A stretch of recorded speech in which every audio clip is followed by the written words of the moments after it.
ಸಹ ವೀರ್ಯಂ ಕರವಾವಹೈ ತೇಜಸ್ವಿನಾವಧೀತಮಸ್ತು ಮಾ ವಿದ್ವಿಷಾವಹೈ.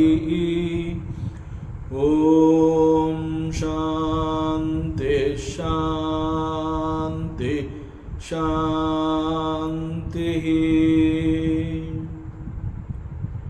ಶ್ರೀಕೃಷ್ಣ, ಸರ್ವವೂ ನಿನ್ನ ಸೇವೆಯಾಗಲಿ ಸ್ವಾಮಿ. ಎಲ್ಲ ಆಧ್ಯಾತ್ಮ ಬಂಧುಗಳಿಗೂ ನಮಸ್ಕಾರ ಮತ್ತು ಜ್ಞಾನದರ್ಶನಂ ವೇದಿಕೆಗೆ ಸ್ವಾಗತ. ಧ್ವನಿ ಗುರುದೇವದಾಗಿರಲಿ, ವಿಚಾರ ಪರಮಾತ್ಮನದಾಗಿರಲಿ, ಹಾಗೂ ಇದು ನನ್ನದಲ್ಲದ ಕರ್ಮವಾಗಲಿ.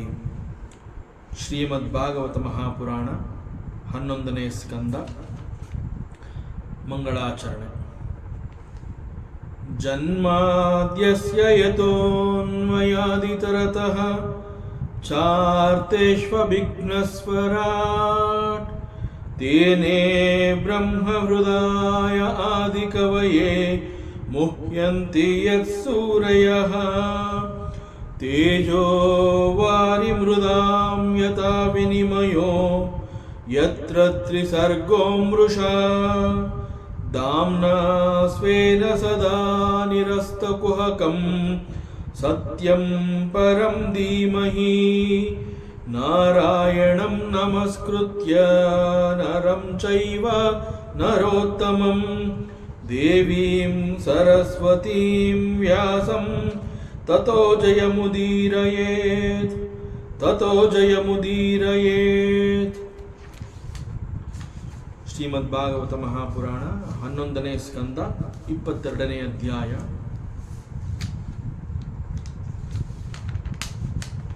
ಪರಮಾತ್ಮ ಉದ್ಧವನೊಂದಿಗೆ ಹೇಳ್ಕೊತಾ ಇದ್ದಾನೆ. ಇಲ್ಲಿ ಜೀವಿಗಳು ನನ್ನನ್ನು ಸಂಪೂರ್ಣವಾಗಿ ಮರೆತು ಬಿಟ್ಟಿದ್ದಾರೆ.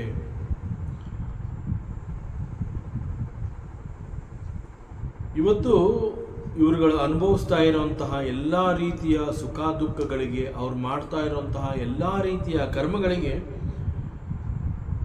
ಕೇವಲ ಅವರಲ್ಲಿ ತುಂಬಿರುವಂತಹ ಜ್ಞಾನ, ಸಂಪೂರ್ಣವಾಗಿ ಅವರು ನನ್ನಿಂದ ವಿಮುಖರಾಗಿದ್ದಾರೆ.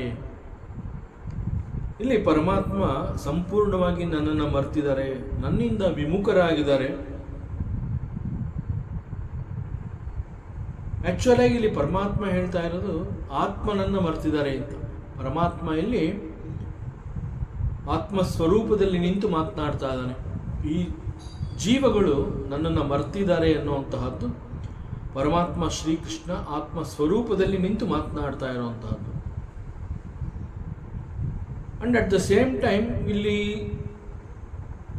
ಪರಮಾತ್ಮ ಇಲ್ಲಿ ಯಾರನ್ನ ಜೀವಗಳು ಅಂತ ಕರೆದಿದ್ದಾನೆ, ಅವರು ಮರ್ತಿರೋಂತಹದ್ದಾದ್ರೂ ಯಾವುದು? ಆಕ್ಚುಯಲ್ ಆಗಿ ಪರಮಾತ್ಮ ಹೇಳ್ತಾನೆ ಆತ್ಮನನ್ನ ಮರ್ತಿದ್ದಾರೆ, ನನ್ನಿಂದ ವಿಮುಖರಾಗಿದ್ದಾರೆ ಅಂತ ಹೇಳ್ತಾ ಇದ್ದಾನೆ. ಬಟ್ ಆಕ್ಚುಯಲ್ ಆಗಿ ಅವರು ಮರ್ತಿರೋಂತಹದ್ದು ಯಾವುದು ಅಂತಂದ್ರೆ ತಮ್ಮ ನೈಜ ಸ್ವರೂಪವನ್ನು ಅವರು ಮರ್ತಿದ್ದಾರೆ. ತಮ್ಮನ್ನ ತಾವು ದೇಹ, ಮನಸ್ಸು, ಇಂದ್ರಿಯ, ಅನೇಕ ಬೇರೆ ಬೇರೆ ಉಪಾಧಿಗಳೊಂದಿಗೆ ತಮ್ಮನ್ನು ಗುರುತಿಸಿಕೊಂಡು ತಮ್ಮಲ್ಲಿ ಏನೋ ಕೊರತೆ ಇದೆ, ತಾವು ಪೂರ್ಣರಲ್ಲ ಅನ್ನುವಂತಹ ಭಾವವನ್ನು ತುಂಬಿಕೊಂಡು ತಮಗೆ ಬೇಕಾಗಿರುವಂತಹ ಒಂದು ನೆಮ್ಮದಿಗಾಗಿ ಅನೇಕ ಲೌಕಿಕ ವಸ್ತುಗಳಲ್ಲಿ ಅವುಗಳನ್ನು ಹುಡುಕ್ತಾ ಅದಕ್ಕಾಗಿ ಅನೇಕ ಕರ್ಮಗಳನ್ನು ಮಾಡ್ತಾ ಇದ್ದಾರೆ. ಕರ್ಮಗಳನ್ನು ಮಾಡುವಾಗ ನಾನು ಈ ಕರ್ಮಗಳನ್ನು ಇಂತಹದ್ದಕ್ಕಾಗಿ ಮಾಡ್ತಾ ಇದ್ದೀನಿ ಅಂತ ಹೇಳಿ ಕರ್ಮಗಳನ್ನು ಮಾಡಿದ್ರು ಕೂಡ ಆ ಕರ್ಮಗಳಿಗೆ ಅನುಸಾರವಾಗಿ ಅಂತಂದ್ರೆ ಆ ಕರ್ಮಗಳನ್ನು ಮಾಡಿದಾಗ ಅಲ್ಲಿ ಸಿಗುವಂತಹ ಫಲಗಳು ತಮಗೆ ಏನೋ ಬೇಕು ಅಂತ ಹೇಳಿ ಅವರು ಕರ್ಮಗಳನ್ನು ಮಾಡ್ತಾ ಇದ್ದಾರೆ. ಆಕ್ಚುಲ್ ಆಗಿ ಆ ಕರ್ಮಗಳನ್ನು ಮಾಡುವಾಗ ಒಂದು ವೇಳೆ ಅದು ಪಾಪದ ಕರ್ಮವಾಗಿದ್ರೆ ಅವರಿಗೆ ಪಾಪದ ಫಲ ಬರುತ್ತೆ, ಒಂದು ವೇಳೆ ಅದು ಪುಣ್ಯದ ಫಲವಾಗಿದ್ರೆ ಪುಣ್ಯದ ಫಲ ಬರುತ್ತೆ. ಒಟ್ಟಿನಲ್ಲಿ ಯಾವ ರೀತಿಯ ಫಲ ಬಂದರೂ ಕೂಡ ಕರ್ಮವನ್ನು ಅವರು ಮಾಡಿರೋದ್ರಿಂದ ಕರ್ಮಫಲವನ್ನು ಅವರೇ ಅನುಭವಿಸಬೇಕಾಗಿ ಬರುತ್ತೆ. ಕರ್ಮಫಲವನ್ನು ಅನುಭವಿಸುವಾಗ ಅದಕ್ಕೆ ಬೇಕಾಗಿರುವಂತಹ ಯೋಗ್ಯತೆ, ಶರೀರ, ಆ ಕರ್ಮಫಲವನ್ನು ಅನುಭವಿಸುವಂತಹ ವಾತಾವರಣ, ದಟ್ ಇಸ್ ಕಾಲ್ಡ್ ದಿ ಲೋಕ. ಆ ಕರ್ಮಗಳನ್ನು ಅನುಭವಿಸಬೇಕಾಗಿದ್ದಾಗ ಬೇಕಾಗಿರುವಂತಹ ಶರೀರ ಅಂತಂದಾಗ ಅವರು ಅನೇಕ ಬೇರೆ ಬೇರೆ ರೀತಿಯ ಶರೀರಗಳನ್ನು ಅವರು ಧರಿಸಬೇಕಾಗತ್ತೆ. ಅವ್ರಿಗೆ ಸಿಗುವಂತಹ ಫಲ ಈಗಿರುವ ಶರೀರದೊಂದಿಗೆ ಅವರು ಅದನ್ನು ಅನುಭವಿಸೋದಕ್ಕೆ ಆಗೋದಿಲ್ಲ. ಅದು ಸುಖ ಇರಬಹುದು, ದುಃಖ ಇರಬಹುದು. ಮಾಡಿದಂತಹ ಕರ್ಮಕ್ಕೆ ಒಂದು ಫಲ ಬಂದಿದೆ ಅಥವಾ ಅದು ಬರುತ್ತೆ ಅಂತಂದಾಗ ಆ ಫಲಕ್ಕೆ ಯಾವ ರೀತಿಯ ದೇಹ ಬೇಕಾಗಿರುತ್ತೆ, ಯಾವ ವಾತಾವರಣದಲ್ಲಿ ಅವರು ಅದನ್ನು ಅನುಭವಿಸಬೇಕಾಗಿರುತ್ತೆ. So all these things are to be decided. So ಜೀವ ಕರ್ಮ ಮಾಡಿದ ಕೂಡಲೇ ಫಲ ಬರುತ್ತೆ, ಇಟ್ ಈಸ್ ನಾಟ್ ಗ್ಯಾರಂಟಿ. ಕೆಲವು ಸಂದರ್ಭಗಳಲ್ಲಿ ಆ ಕೂಡಲೇ ಅವನು ಫಲವನ್ನು ಅನುಭವಿಸ್ಬೋದು, ಅನೇಕ ಸಂದರ್ಭಗಳಲ್ಲಿ ಅನೇಕ ಜನ್ಮಗಳೇ ಬೇಕಾಗುತ್ತೆ. So he has to wait. So ಇಲ್ಲಿ ಅನೇಕ ಬೇರೆ ಬೇರೆ ಶರೀರಗಳನ್ನು ಅವನು ಧರಿಸಬೇಕಾಗತ್ತೆ ಕರ್ಮ ಫಲವನ್ನು ಅನುಭವಿಸಬೇಕಾದಾಗ ಅಂತಂದಾಗ ಮತ್ತೆ ಮತ್ತೆ ಹುಟ್ಟುವಂತಹದ್ದು, ಮತ್ತೆ ಸಾಯುವಂತಹದ್ದು. ದಿಸ್ ಈಸ್ ನಿರಂತರ. ಆದರೆ ಮುಖ್ಯವಾಗಿ ಬಿಕಾಸ್ ಆಫ್ ದಿ ಅಜ್ಞಾನ he thinks that he is the ಜೀವಾತ್ಮ. ಅದರ್ವೈಸ್ ಹಿ ಈಸ್ ಆತ್ಮ,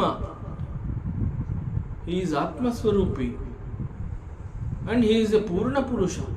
ಅವನಲ್ಲಿ ಎಲ್ಲವೂ ಇದೆ, ಆದರೆ ಇಲ್ಲ ಅನ್ನುವ ಕೊರತೆಯಿಂದ ಅವನು ಅನೇಕ ಕರ್ಮಗಳನ್ನು ಮಾಡ್ತಾನೆ. ಕರ್ಮಫಲವನ್ನು ಅನುಭವಿಸೋದಕ್ಕಾಗಿ ಬೇರೆ ಬೇರೆ ಶರೀರವನ್ನು ಧರಿಸುವುದಕ್ಕಾಗಿ ಮತ್ತೆ ಮತ್ತೆ ಸಾಯ್ತಾ ಇರ್ತಾನೆ. ಸೊ ಈ ಶರೀರ ಬಿಟ್ಟು ಮತ್ತೊಂದು ಶರೀರಕ್ಕೆ ಹೋಗಬೇಕು ಅಂತಂದಾಗ ಈ ಶರೀರದ ಸಾವು ಅದು. ಬಟ್ ಜನರಲ್ ಆಗಿ ಸಾಮಾನ್ಯ ಭಾಷೆಯಲ್ಲಿ ನಾವು ಮಾತಾಡುವಂತಹದ್ದು ಏನು ಅಂತಂದರೆ ಹಿ ಡೈಡ್ ಅಂತ ಹೇಳ್ತೀವಿ.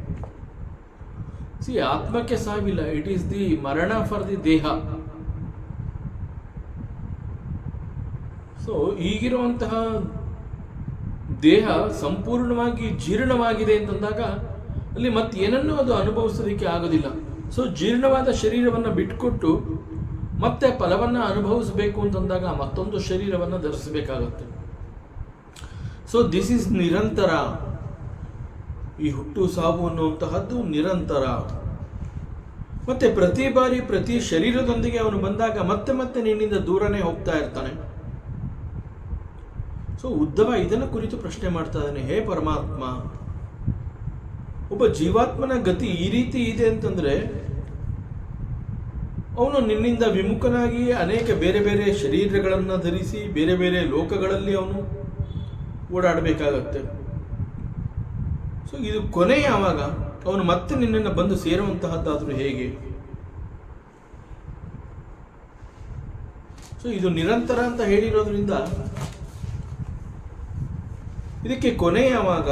ಹೇ ಪ್ರಭು, ಹೇ ಭಗವಂತ, ನಿನ್ನಿಂದ ವಿಮುಖರಾದಂತಹ ಜೀವಿಗಳು ತಾವು ಮಾಡಿದ ಪಾಪಕರ್ಮ ಪುಣ್ಯಕರ್ಮ ಇವುಗಳಿಗೆ ಅನುಸಾರವಾಗಿ ಬೇರೆ ಬೇರೆ ಶರೀರಗಳನ್ನು ಧರಿಸಿ ಬೇರೆ ಬೇರೆ ಲೋಕಗಳಲ್ಲಿ ಅವರು ಸಂಚರಿಸಬೇಕಾಗತ್ತೆ. ಆ ಶರೀರದಲ್ಲಿ ಆ ಲೋಕಗಳಲ್ಲಿ ಮತ್ತೆ ಕರ್ಮಗಳನ್ನು ಮಾಡ್ತಾ ಇರ್ತಾರೆ. ಸೊ ಮತ್ತೆ ಮತ್ತೆ ಕರ್ಮಫಲಗಳು ಅವ್ರಿಗೆ ಬರ್ತಾನೆ ಇರುತ್ತೆ. ಇದು ಸಂಗ್ರಹ ಆಗ್ತಾನೇ ಇದೆ. ಸೊ ಇದಕ್ಕೆ ಕೊನೆಯೇ ಇಲ್ಲ. So what is the way out?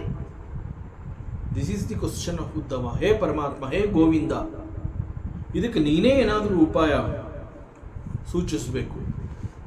ಜೊತೆಗೆ ಇಲ್ಲಿ ಮತ್ತೊಂದು ಪ್ರಶ್ನೆಯನ್ನು ಮಾಡ್ತಾನೆ ಉದ್ಧವ. ಸಿ ಪರಮಾತ್ಮ ಈಸ್ ಎವ್ರಿವೇರ್, ಹಿ ಈಸ್ ಅಂತರ್ಯಾಮಿ ಅಂತ ಕೂಡ ಹೇಳ್ತೀವಿ. ಪರಮಾತ್ಮನನ್ನ he is everywhere, he is ಅಂತರ್ಯಾಮಿ, ಎಲ್ಲೆಲ್ಲೂ ಇರಬಲ್ಲ. ಈ ರೀತಿ ಹೇಳಿದಾಗ ಪರಮಾತ್ಮ ಒಂದು ಶರೀರವನ್ನು ಬಿಟ್ಟು ಜೀವ ಮತ್ತೊಂದು ಶರೀರಕ್ಕೆ ಹೋದಾಗ ಅಲ್ಲಿಯವರೆಗೆ ಆ ಶರೀರದಲ್ಲಿದ್ದಂತಹ ಪರಮಾತ್ಮ ಆ ಶರೀರದ ಮರಣದ ನಂತರದಲ್ಲಿ ಈ ಜೀವ ಯಾವ ಶರೀರದಲ್ಲಿ ಹೋಗಿ ಸೇರ್ಕೋತಾನೆ ಮತ್ತೆ ಇವನು ಕೂಡ ಪರಮಾತ್ಮ ಕೂಡ ಅಲ್ಲಿಗೆ ಹೋಗಬೇಕಾಗುತ್ತೆ. ಸೊ ಒಂದು ರೀತಿಯಲ್ಲಿ ಆತ್ಮ ಅಂತ ಹೇಳಿದಾಗ ಇಟ್ ಈಸ್ ಎ ನಿತ್ಯ ವಸ್ತು, ಇಟ್ ಈಸ್ ಎ ಶಾಶ್ವತ ವಸ್ತು, it is eternal.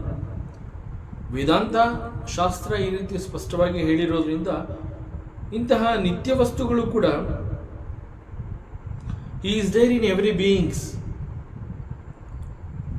he is there in every beings ಅಂತಂದಾಗ ಪ್ರತಿ ಹುಟ್ಟು ಪ್ರತಿ ಸಾವಿನೊಂದಿಗೆ ಈ ನಿತ್ಯ ವಸ್ತುವಿಗೆ ಕೂಡ ಅಂತಹ ಅನುಭವ ಆಗ್ತಾ ಇದೆಯಾದರೆ ಸೊ ನಿತ್ಯ ವಸ್ತುವಿಗೂ ಕೂಡ ಏನಾದರೂ ಒಂದು ಜನ್ಮ ಮತ್ತೆ ಮರಣ ಅನ್ನುವಂತಹದ್ದು ಇದೆಯಾ?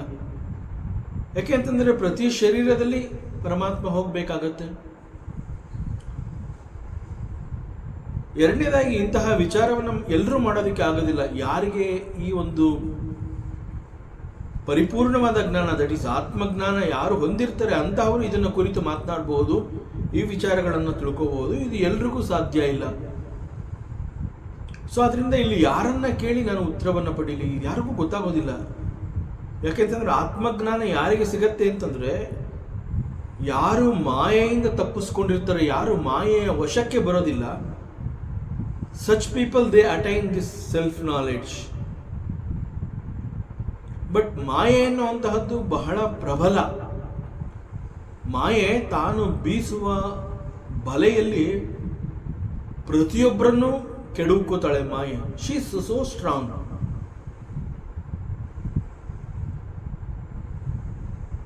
ಮಾಯೆಯಿಂದ ತಪ್ಪಿಸ್ಕೊಳ್ಳೋದಕ್ಕೆ ಯಾರಿಂದನೂ ಸಾಧ್ಯ ಇಲ್ಲ ಅಂತಂದ ಮೇಲೆ ಈ ಪ್ರಶ್ನೆಗಳಿಗೆ ಮಾಯಾಪತಿಯಾದ ನಿನ್ನನ್ನು ಹೊರತುಪಡಿಸಿದ್ರೆ ಬೇರೆ ಯಾರು ಉತ್ತರ ಕೊಡೋದಕ್ಕೆ ಸಾಧ್ಯ? ಆದ್ರಿಂದ ನಾನು ನಿನ್ನನ್ನೇ ಕೇಳ್ತಾ ಇದ್ದೀನಿ, ನೀನೇ ಇದಕ್ಕೆ ಮಾರ್ಗವನ್ನು ತೋರಿಸು. ಮತ್ತೊಂದು ಉಪಾಯ ಏನಿದೆ? ವಿಮುಖರಾದಂತಹ ಜೀವಿಗಳು ಮತ್ತೆ ಹಿಂತಿರುಗಿ ನಿನ್ನನ್ನು ಬಂದು ಸೇರ್ಬೇಕು ಅವರು. ಸೊ ಅದರ ಬಗ್ಗೆ ನನಗೆ ಉಪಾಯವನ್ನು ತಿಳಿಸ್ಕೊಡು ಮತ್ತು ಈ ರಹಸ್ಯ ಜ್ಞಾನವನ್ನ ನಿನ್ನನ್ನು ಹೊರತುಪಡಿಸಿದರೆ ಬೇರೆಯವರಿಂದ ನನಗೆ ಇದಕ್ಕೆ ಪರಿಹಾರ ಸಿಗತ್ತೆ ಎನ್ನುವಂತಹದ್ದು ನನಗೆ ನಂಬಿಕೆ ಇಲ್ಲ.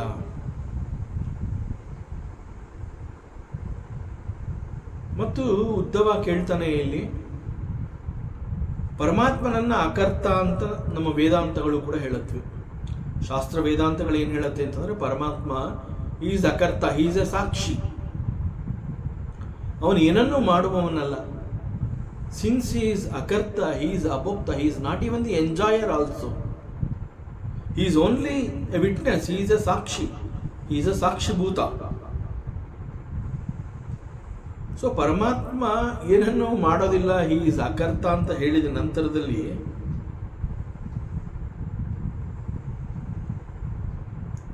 ಪ್ರತಿಯೊಂದು ಶರೀರದಲ್ಲಿ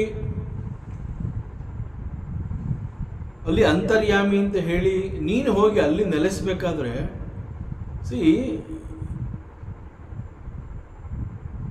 ಒಂದು ಜಾಗದಿಂದ ಮತ್ತೊಂದು ಜಾಗಕ್ಕೆ ನಾವು ಹೋಗಬೇಕು ಅಂತಂದ್ರೆ some karma is to be done, some effort is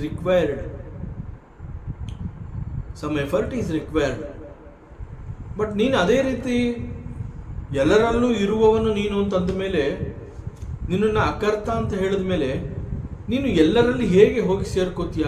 ಇವರೇ ಅಕರ್ತ, ನೀನು ಏನನ್ನೂ ಮಾಡೋವನಲ್ಲ. ಆದರೂ ಕೂಡ ಎಲ್ಲರಲ್ಲೂ ನೀ ಹೋಗಬೇಕು ಅಂತಂದ್ರೆ ನಿನ್ನಿಂದ ಕೂಡ ಕೆಲವು ಎಫರ್ಟ್ಸ್ಗಳು ಹಾಕ್ಬೇಕಲ್ವಾ? ಬಟ್ ನೀನು ಎಫರ್ಟ್ ಇನ್ನು ಹಾಕೋದೇ ಇಲ್ಲ, ಯು ಆರ್ ಅಕರ್ತ. ಸೊ ವಾಟ್ ಈಸ್ ದಿಸ್ ಲೀಲೆ? Without putting any efforts still we can see some effect there. Actual ಆಗಿ ಕರ್ಮ ಥಿಯರಿ ಏನು ಹೇಳುತ್ತೆ? There cannot be an effect without a cause. So ಈ ರೀತಿ ವಿಚಾರ ಈ ರೀತಿ ಇರೋದ್ರಿಂದ ನೀನೇ ಈ ಲೀಲೆಯ ರಹಸ್ಯವನ್ನು ನನಗೆ ತಿಳಿಸ್ಕೊಡ್ಬೇಕು. ಅಂಡ್ ನಿನ್ನಿಂದ ವಿಮುಖರಾದಂತಹ ಈ ಜೀವಿಗಳು ಮತ್ತೆ ನಿನ್ನನ್ನು ಬಂದು ಸೇರಬೇಕು. ಸೊ ಡೂ ಸಮಥಿಂಗ್ ಪರಮಾತ್ಮ, ಇದರ ಬಗ್ಗೆ ಜ್ಞಾನವನ್ನು ತಿಳಿಸ್ಕೊಡು. ಇದು ಉದ್ಧವನ ಪ್ರಶ್ನೆ. ಉದ್ಧವ ಕೇಳ್ತಾ ಇದ್ದಾನೆ ಪರಮಾತ್ಮನನ್ನ. ಬಟ್ ಉದ್ಧವ ನಮ್ಮೆಲ್ಲರನ್ನ ರೆಪ್ರೆಸೆಂಟ್ ಮಾಡಿ ಈ ಪ್ರಶ್ನೆಯನ್ನು ಕೇಳ್ತಾ ಇದ್ದಾನೆ. ನಮ್ಮೆಲ್ಲರ ಪರವಾಗಿ ಉದ್ಧವ ಪರಮಾತ್ಮನಲ್ಲಿ ಇಂತಹ ಪ್ರಶ್ನೆಗಳನ್ನು ಮಾಡ್ತಾ ಇದ್ದಾನೆ. ಸೊ ನಮ್ಮೆಲ್ಲರ ಪರವಾಗಿ ಅಂತ ಹೇಳ್ತಾ ಇರೋದ್ರಿಂದ ಉದ್ಧವನಲ್ಲಿ ಮೂಡಿರುವಂತಹ ಈ ಪ್ರಶ್ನೆಗಳು ನಮ್ಮಲ್ಲೂ ಹುಟ್ಟಬೇಕು. ನಮ್ಮಗಳಿಗೂ ಇಂತಹ ಪ್ರಶ್ನೆಗಳು ಬರಬೇಕು. ದೆನ್ ಓನ್ಲಿ ನಾವು ಕೂಡ ಒಂದು ಸತ್ಯವನ್ನು ತಿಳ್ಕೊಳ್ಳುವಂತಹ ಪ್ರಯತ್ನವನ್ನು ಮಾಡ್ತೀವಿ. ನಮ್ಮ ಪರವಾಗಿ ಉದ್ಧವ ಇದ್ದಾನಲ್ಲ, ನಮ್ಮ ಪರವಾಗಿ ಅರ್ಜುನ ಇದ್ದಾನಲ್ಲ, ಸೊ ಅವ್ರು ಕೇಳ್ಕೊತಾರೆ. So it's not like that. ನಮಗೆ ಸತ್ಯ ಬೇಕು ಅಂತಂದರೆ ನಾವು ಕೂಡ ಉದ್ಧವರಾಗಬೇಕು, ಅರ್ಜುನಗಳಾಗಬೇಕು ನಾವೆಲ್ಲ. ಸೊ ನಮ್ಮಲ್ಲಿ ಪ್ರಶ್ನೆಗಳು ಹುಟ್ಟಬೇಕು. ಪ್ರಶ್ನೆಗಳಲ್ಲಿ ಹುಟ್ಟುವಂತೆ ನಾವು ವಿಚಾರವನ್ನು ಮಾಡಬೇಕು. ಸೊ ಈ ಎಲ್ಲ ಪ್ರಶ್ನೆಗಳು ಉದ್ಧವ ಅರ್ಜುನರಂತೆ ನಮ್ಮಲ್ಲೂ ಕೂಡ ಹುಟ್ಟಿದಾಗ ಪರಮಾತ್ಮ ಹೇಗೆ ಅವರುಗಳಿಗೆ ಉತ್ತರ ಕೊಟ್ಟಿದ್ದಾನೆ, ನನ್ನ ಪ್ರಶ್ನೆ ಇಷ್ಟು ಸಿನ್ಸಿಯರ್ ಆಗಿದೆ, ಇಷ್ಟು ಶ್ರದ್ಧೆಯಿಂದ ಇದೆ ಅಂತಂದರೆ even I will get the answer, there is no doubt about it. So ನಾವು ಶ್ರೀ ಭಗವಾನು ವಾಚ. ಸೊ ಈ ಎಲ್ಲ ಪ್ರಶ್ನೆಗಳಿಗೆ ಪರಮಾತ್ಮ ಈಗ ಮತ್ತೆ ಉದ್ಧವನಿಗೆ ಉತ್ತರವನ್ನು ಕೊಡ್ತಾನೆ. ಮನಃ ಕರ್ಮಮಯಂ ನೃಣಾಂ ಇಂದ್ರಿಯೈಹಿ ಪಂಚಭಿರ್ಯುತಾಂ ಲೋಕಾಲ್ಲೋಕಂ ಪ್ರಯತ್ಯಾನ್ಯ ಆತ್ಮ ತದನು ವರ್ತತೆ. ಸೊ ಪರಮಾತ್ಮ ನಾವು ಹಿ ರಿಪ್ಲೈಸ್ ಟು ಉದ್ಧವ. ಸಾಮಾನ್ಯವಾಗಿ ಕೆಲವು ಬಾರಿ ನಮ್ಮಲ್ಲಿ ಕೆಲವು ರೀತಿಯ ಪ್ರಶ್ನೆಗಳು ಸಡನ್ ಆಗಿ ನಮ್ಮಲ್ಲೂ ಬರುತ್ತವೆ, ಕೆಲವು ಪ್ರಶ್ನೆಗಳು ಹುಟ್ಟತ್ವೆ. ನಾವು ಧ್ಯಾನ ಅಂತ ಹೇಳಿ, ಮೆಡಿಟೇಷನ್ ಅಂತ ಹೇಳಿ ನಾವು ಮೆಡಿಟೇಷನ್ ಮಾಡ್ತಾ ಇದ್ದೀವಿ. ಅಂತಹ ಸಂದರ್ಭದಲ್ಲಿ ಮನಸ್ಸಿನ ಏಕಾಗ್ರತೆ ಮತ್ತು ಮನಸ್ಸು ಎಲ್ಲೂ ಹೋಗಬಾರ್ದು, ಆಲೋಚನೆಗಳನ್ನು ಅದು ಇನ್ವೈಟ್ ಮಾಡಬಾರ್ದು, ಆಲೋಚನೆಗಳನ್ನು ಅದು ಎಂಟರ್ಟೈನ್ ಮಾಡಬಾರ್ದು. Mind becomes still, that is meditation. On a given particular issue the mind has to reflect upon it, that is meditation. But it is so unfortunate we are not able to hold the mind in that way. So our mind oscillates once again. That is the very swabhava of the mind.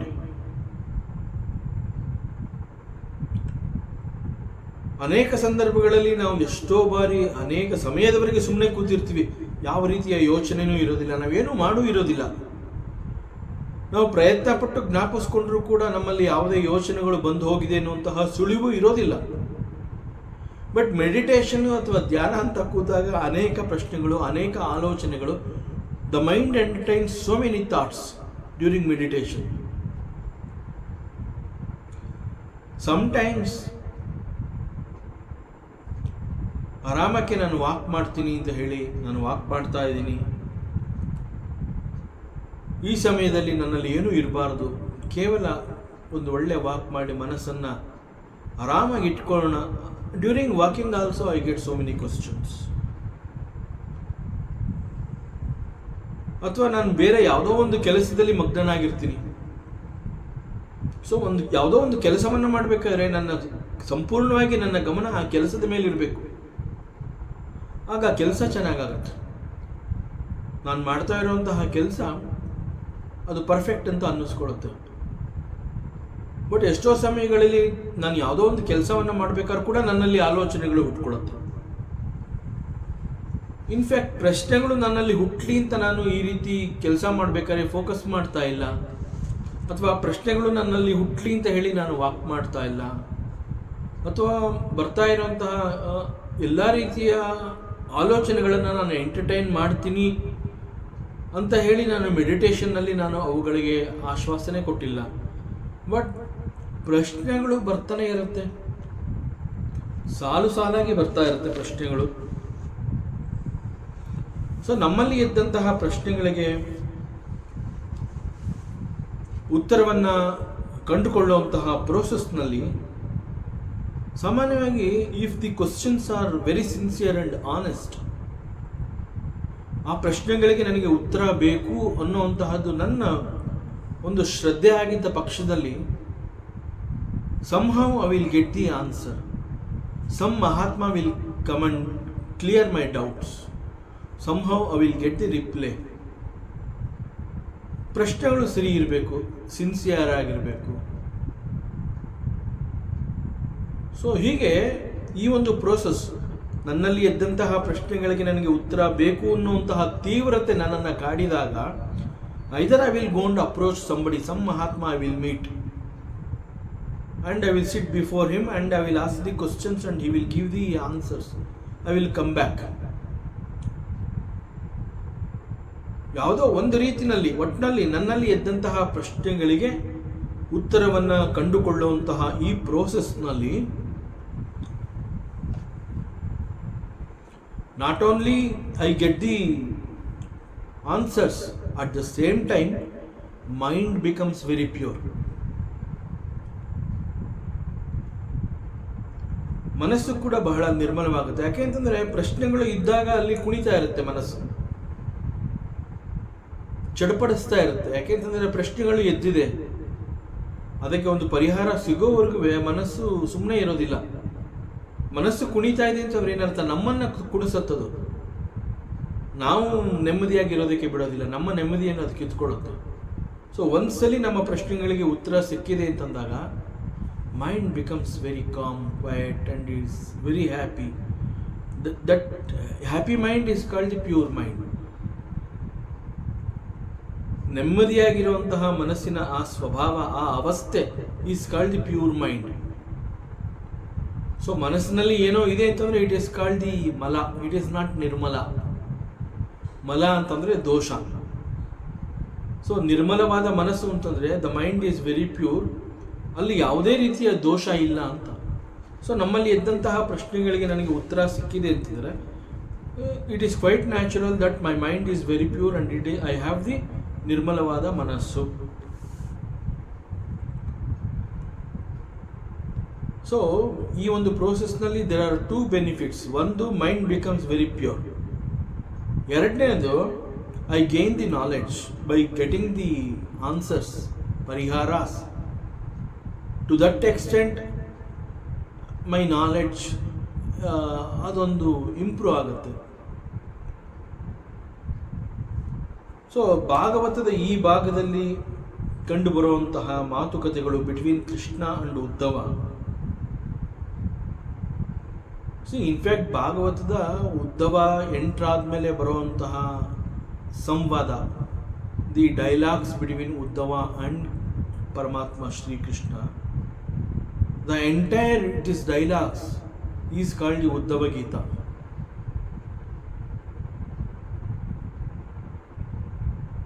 ಅರ್ಜುನನ ಪ್ರಶ್ನೆಗೆ ಪರಮಾತ್ಮ ಶ್ರೀಕೃಷ್ಣ ಅವನು ಉತ್ತರ ಕೊಟ್ಟಾಗ ಅಲ್ಲಿ ಪ್ರಶ್ನೆ ಅರ್ಜುನಂದು, ಉತ್ತರ ಪರಮಾತ್ಮಂದು. ಆದರೆ ಅದು ಭಗವದ್ಗೀತೆ, ಭಗವಂತನ ವಾಣಿ ಅಂತ ಅನ್ನಿಸ್ಕೊತು. ಇಲ್ಲಿ ಉದ್ಧವ ಪ್ರಶ್ನೆ ಮಾಡ್ತಾ ಇದ್ದಾನೆ, ಭಗವಂತನೇ ಉತ್ತರ ಕೊಡ್ತಾ ಇದ್ದಾನೆ, but it is called the Uddhava Geetha.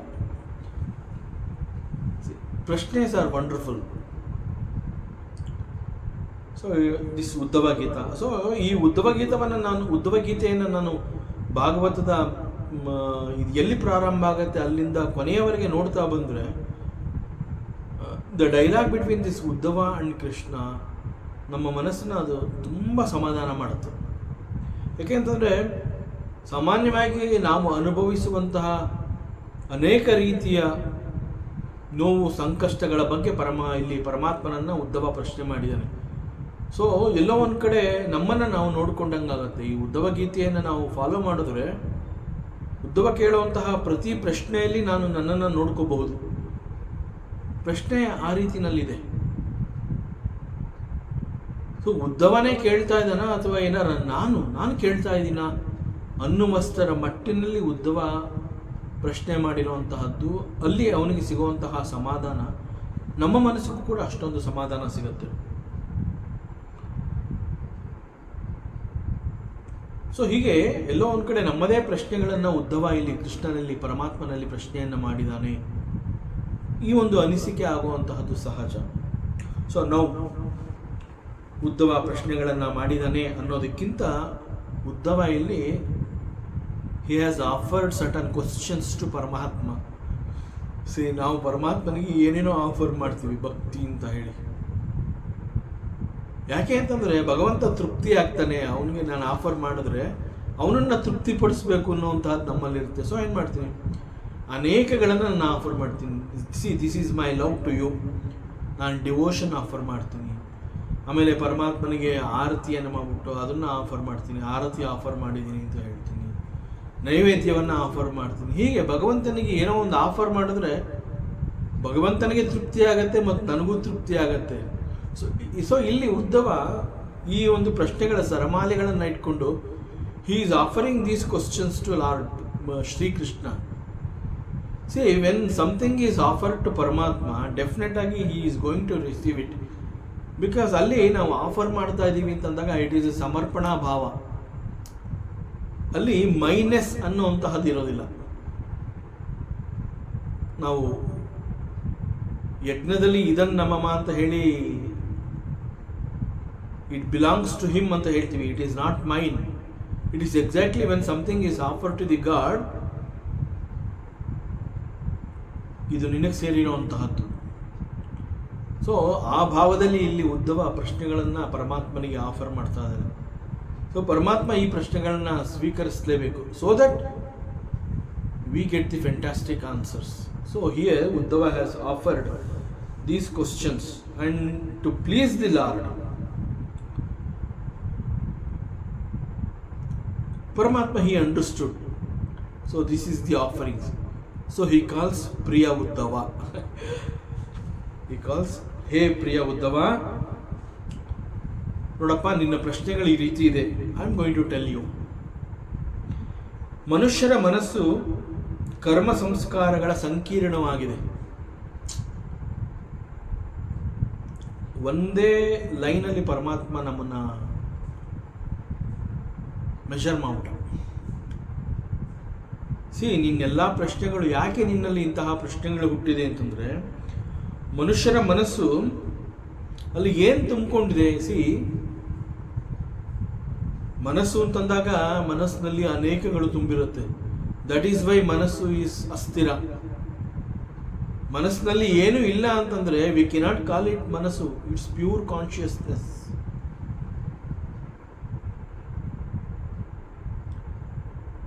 ಮನಸ್ಸಿನಲ್ಲಿ ಏನೇನೋ ತುಂಬಿರೋದ್ರಿಂದ ಇಟ್ ಈಸ್ ಕಾಲ್ಡ್ ದಿ ಮನಸ್ಸು.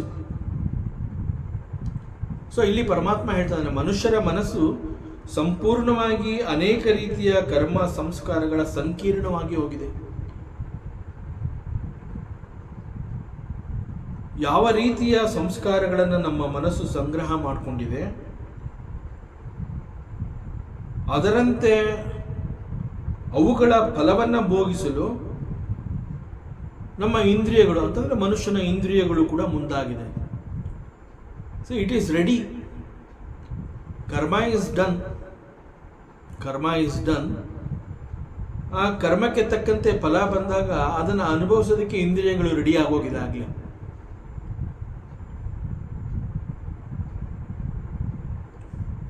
ನೋವು ಸಂಕಟ ಅಂತಂದಾಗ ಕಣ್ಣಲ್ಲಿ ನೀರು ಬರುತ್ತೆ, ದೇಹದಲ್ಲಿ ನೋವಾಗುತ್ತೆ. ಅವೆಲ್ಲವನ್ನ ಸ್ವೀಕರಿಸೋದಕ್ಕೆ ಇಂದ್ರಿಯಗಳು ರೆಡಿ ಆಗೋಗಿದೆ. ಅದೇ ರೀತಿ ಸುಖ, ಸಂತೋಷ, ನೆಮ್ಮದಿ, ತೃಪ್ತಿ ಅಂತಂದಾಗ ಅವುಗಳನ್ನು ಕೂಡ ಸಂಪೂರ್ಣವಾಗಿ ಅನುಭವಿಸೋದಕ್ಕೆ ರೆಡಿ ಆಗೋಗಿದೆ. Because any kind of experiences, ಯಾವುದೇ ರೀತಿಯ ಅನುಭವಗಳು ಅಂತಂದಾಗ ಈ ಅನುಭವಗಳು ನಮಗೆ it can happen only at 2 different levels. Any experience for that matter. So any experience for that matter, either these can be experienced at the level of the mind or at the level of the body. ಬೇರೆ ಇನ್ನೆಲ್ಲೂ ನಮಗೆ ಅನುಭವಗಳು ಆಗೋದಕ್ಕೆ ಸಾಧ್ಯ ಇಲ್ಲ. So ಅದನ್ನು ಪರಮಾತ್ಮ ಹೇಳ್ತಾನೆ, ಮನುಷ್ಯರ ಮನಸ್ಸು ಸಂಪೂರ್ಣವಾಗಿ ಅನೇಕ ರೀತಿಯ ಕರ್ಮ ಸಂಸ್ಕಾರಗಳನ್ನು ಒಳಗೊಂಡಂತಹ ಸಂಕೀರ್ಣವಾಗಿ ಹೋಗಿದೆ. ಸೊ ಕರ್ಮಗಳಿಗೆ ತಕ್ಕಂತೆ ಫಲ ಸಂಗ್ರಹವಾದಾಗ ಅವುಗಳನ್ನು ಸ್ವೀಕರಿಸೋದಕ್ಕೆ ಇಂದ್ರಿಯಗಳು ದೇ ಆರ್ ರೆಡಿ, ಸಿದ್ಧವಾಗಿ ನಿಂತಿದೆ. ಅಂಡ್ ದಿಸ್ ಈಸ್ ಕಾಲ್ಡ್ ಶರೀರ.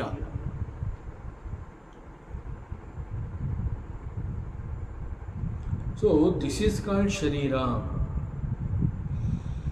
ಇನ್ಫ್ಯಾಕ್ಟ್ ವೇದಾಂತದ ದೃಷ್ಟಿಯಿಂದ ಹೇಳಬೇಕು ಅಂತಂದರೆ ಇದು ಬರೀ ಶರೀರ ಅಲ್ಲ, ಈ ರೀತಿ ಅನೇಕ ಅನುಭವಗಳನ್ನು ಅನುಭವಿಸಲು ಯೋಗ್ಯವಾಗಿ ಸಿದ್ಧವಾಗಿ ನಿಂತಿರುವಂತಹ ಲಿಂಗ ಶರೀರ. ಮತ್ತು ಇದು ನಿರಂತರ ಈ ರೀತಿ ಆಗ್ತಾನೆ ಇರುತ್ತೆ. ಯಾಕೆಂತಂದರೆ ಪ್ರತಿ ಬಾರಿ ಅವನು ಕರ್ಮ ಮಾಡ್ತಾ ಇರ್ತಾನೆ, ಪ್ರತಿ ಬಾರಿ ಅನೇಕಗಳನ್ನು ಸಂಗ್ರಹ ಮಾಡ್ಕೋತಾ ಇರ್ತಾನೆ. ಆ ಸಂಗ್ರಹಕ್ಕೆ ತಕ್ಕಂತೆ ಅವನಿಗೆ ಫಲಗಳು ಬರ್ತಾ ಇರುತ್ತೆ. ಫಲಗಳನ್ನು ಅನುಭವಿಸೋದಕ್ಕೆ ಮತ್ತೆ ಲಿಂಗ ಶರೀರ, ಬಿಕಾಸ್ ಇಂದ್ರಿಯಾಸ್ are ready, ever ready. So this ಲಿಂಗ ಶರೀರ, ಮನುಷ್ಯನಿಗೆ ಸಿಕ್ಕಿರುವಂತಹ ಈ ಲಿಂಗ ಶರೀರ, ದಿಸ್ ಈಸ್ ನಿರಂತರ, ಅವನಿಗೆ ಆಗ್ತಾನೆ ಇರುತ್ತೆ ಈ ಅನುಭವ. ಪ್ರತಿ ಬಾರಿ he will get A new body, different body.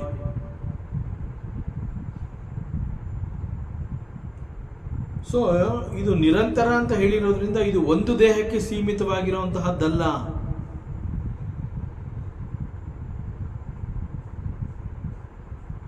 ಎಲ್ಲ ಕರ್ಮಗಳು ಕೂಡ ನಮಗೆ ಒಂದು ಸಾರಿ ಮುಗಿಯುವಂಥದ್ದಲ್ಲ. ನಾವು ಎಷ್ಟೋ ಜನ್ಮಗಳನ್ನು ತಗೊಂಡು ಆ ಜನ್ಮಗಳಲ್ಲಿ ಅನೇಕ ನಾವು ಸಂಗ್ರಹ ಮಾಡಿಕೊಂಡಿರುವಂತಹ ಕರ್ಮಗಳನ್ನು ನಾವು ಕಳ್ಕೋಬೇಕಾಗಿದೆ. ಸೊ ಒಂದು ಜನ್ಮದಲ್ಲಿ ಎಲ್ಲವೂ ಮುಗಿದು ಹೋಗುತ್ತೆ ಅನ್ನೋ ದರ್ ಈಸ್ ನೋ ಗ್ಯಾರಂಟಿ.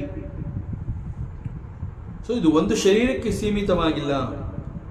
ಯಾಕೆ ಅಂತಂದರೆ ನಾವು ಸಂಪಾದನೆ ಮಾಡಿರುವಂತಹದ್ದು ಎಷ್ಟರ ಮಟ್ಟಿಗೆ ಅಂತಂದರೆ ಸಾವಿರಾರು ಶರೀರಗಳನ್ನು ಪಡೆಯುವುದಕ್ಕೆ ಅಷ್ಟೊಂದು ಕರ್ಮಗಳನ್ನು ನಾವು ಮಾಡಿರ್ತೀವಿ. ಸೊ ಹೆಂಗೆ ಅಂತಂದರೆ ಕೆಲವು ಕರ್ಮಗಳನ್ನು ನಾವು ಮಾಡಿದಾಗ ಅದರ ಫಲವನ್ನು ಅನುಭವಿಸ್ಬೇಕಾಗಿ ಬರುತ್ತೆ. ಆ ಫಲವನ್ನು ಅನುಭವಿಸ್ಬೇಕು ಅಂತ ಹೇಳಿ ಬಹುಶಃ ಮನುಷ್ಯ ಜನ್ಮ ಸಿಗತ್ತೆ. ಜನ್ಮ ಸಿಕ್ಕಿರುವಂತಹದ್ದು ಯಾಕೆ ಅಂತಂದರೆ ಆ ಜನ್ಮದಲ್ಲಿ ಒಂದು ಶರೀರ ಮತ್ತು ಮನಸ್ಸು ಹೀಗೆ ಉಪಾಧಿಗಳು ಅನೇಕಗಳನ್ನು ಭಗವಂತ ಕೊಟ್ಟು ಕಳಿಸಿದ್ದಾನೆ. See these are all the tools for you to handle it because you have taken a birth. So by making use of these instruments ಎಲ್ಲ ಕರ್ಮಗಳನ್ನು ನೀನು ಕಳ್ಕೊ, ಮತ್ತೆ ಕರ್ಮಗಳು ಹುಟ್ಟದಂತೆ ಕರ್ಮಗಳನ್ನು ಮಾಡು ಅಂತ ಹೇಳಿ he has given these tools, the mind and body. But it is so unfortunate, ಮನುಷ್ಯ ಏನು ಮಾಡ್ತಾನೆ ಅಂತಂದರೆ ಈಗಾಗಲೇ ಮಾಡಿರುವಂತಹ ಕರ್ಮದ ಕಾರಣದಿಂದ ಈ ಒಂದು ಮನುಷ್ಯ ಶರೀರ ಅಂತ ಅನ್ನುವಂತಹದ್ದು ಸಿಕ್ಕಿದೆ. ಬಟ್ ಈ ಮನುಷ್ಯ ಶರೀರದಲ್ಲಿ ಏನು ಮಾಡ್ತಾನೆ ಅಂತಂದರೆ ಸಾವಿರಾರು ರೀತಿಯ ಕರ್ಮಗಳನ್ನು ಮಾಡ್ತಾನೆ. ಎಷ್ಟು ಕರ್ಮಗಳನ್ನು ಮಾಡ್ತಾನೆ ಅಂತಂದರೆ ಯಾವುದೋ ಒಂದೆರಡು ಕರ್ಮಗಳನ್ನು ಮಾಡಿ ಮನುಷ್ಯ ಜನ್ಮ ಅವನು ಪಡ್ಕೊಂಡಿರ್ತಾನಲ್ಲ, ಈ ಜನ್ಮದಲ್ಲಿ ಮನುಷ್ಯ ಶರೀರದಲ್ಲಿ ಈಗ ಎಷ್ಟು ಕರ್ಮಗಳನ್ನು ಮಾಡ್ತಾನೆ ಅಂತಂದರೆ ಮತ್ತೆ ಸಾವಿರಾರು ಶರೀರಗಳನ್ನು ಅವನು ಪಡ್ಕೊಳ್ಳೋದಕ್ಕೆ ಬೇಕಾಗುವಷ್ಟು ಕರ್ಮಗಳನ್ನು ಸಂಗ್ರಹ ಮಾಡ್ಕೋತಾನೆ.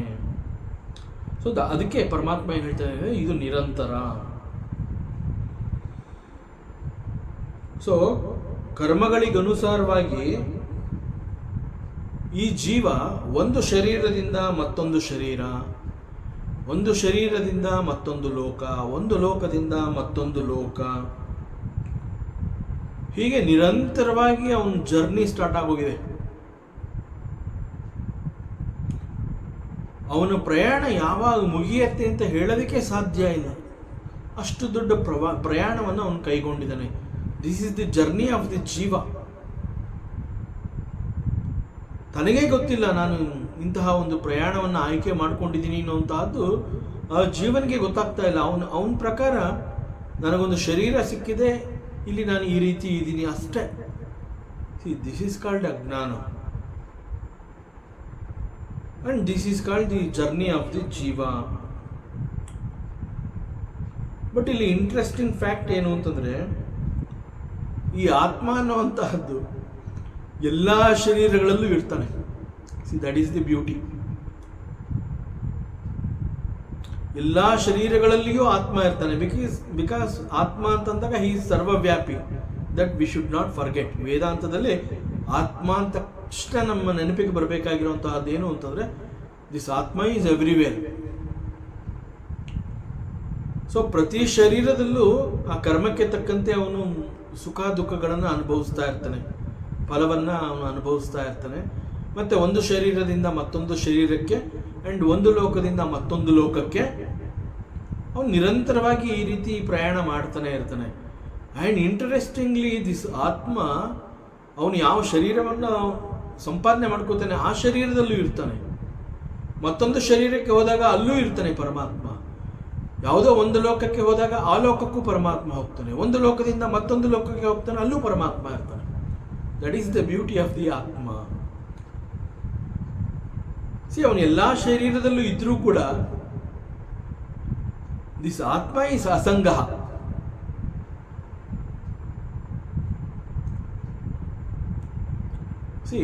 ಆತ್ಮ ಈಸ್ ಸರ್ವವ್ಯಾಪಿ ಅಂಡ್ ಆತ್ಮ ಈಸ್ ಅಸಂಗ. ಸೊ ಈ ಕಾರಣದಿಂದ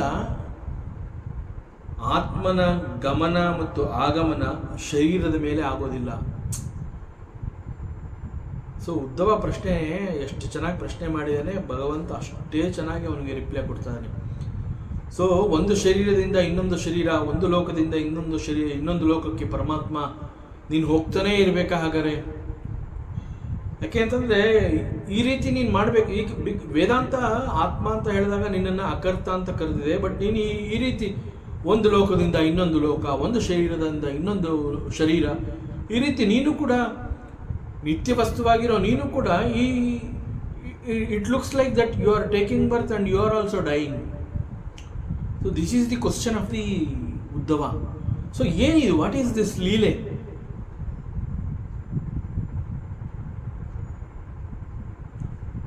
ಸೊ ಅದಕ್ಕೆ ಇಲ್ಲಿ ಪರಮಾತ್ಮ ಏನು ಹೇಳ್ತಾ ಇದ್ದಾನೆ ಅಂತಂದರೆ, ಇಟ್ ಈಸ್ ಎಕ್ಸಾಕ್ಟ್ಲಿ, ನೋಡಪ್ಪ ನಿನ್ನ ಕ್ವಶನ್ ಆ ಥರ ಇದೆ, ದಟ್ ಈಸ್ ಟ್ರೂ. ಬಟ್ ಇಲ್ಲಿ ಏನು ಅಂತಂದರೆ, ಪರಮಾತ್ಮ ಈಸ್ ಸರ್ವವ್ಯಾಪಿ, that is number 1. Number 2, he is ಅಸಂಗ. ಆತ್ಮ ಈಸ್ ಅಸಂಗ. ಸೊ ಈ ಕಾರಣದಿಂದ ಪರಮಾತ್ಮನ ಗಮನ ಮತ್ತು ಆಗಮನ ಎಲ್ಲ ಶರೀರಗಳ ಮೇಲೆ ಆಗೋದಿಲ್ಲ. ಅವನಿಗೆ ಅನ್ಸದೇ ಇಲ್ಲ ಇದು ಒಂದು ಶರೀರದಿಂದ ಇನ್ನೊಂದು ಶರೀರ, because he is everywhere. It is the Leela of the ಪರಮಾತ್ಮ.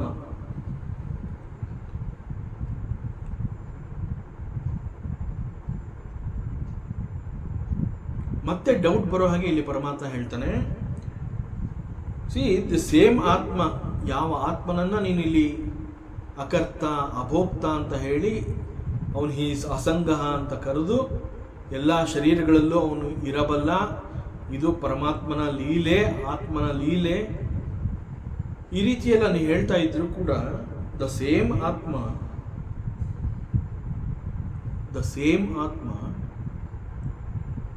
ಡ್ಯೂ ಟು ಇಗ್ನೋರೆನ್ಸ್ ಆರ್ ಅಜ್ಞಾನ ಆರ್ ಅವಿದ್ಯೆಯ ಕಾರಣದಿಂದ ಈ ಲಿಂಗ ಶರೀರವೇ ನಾನು,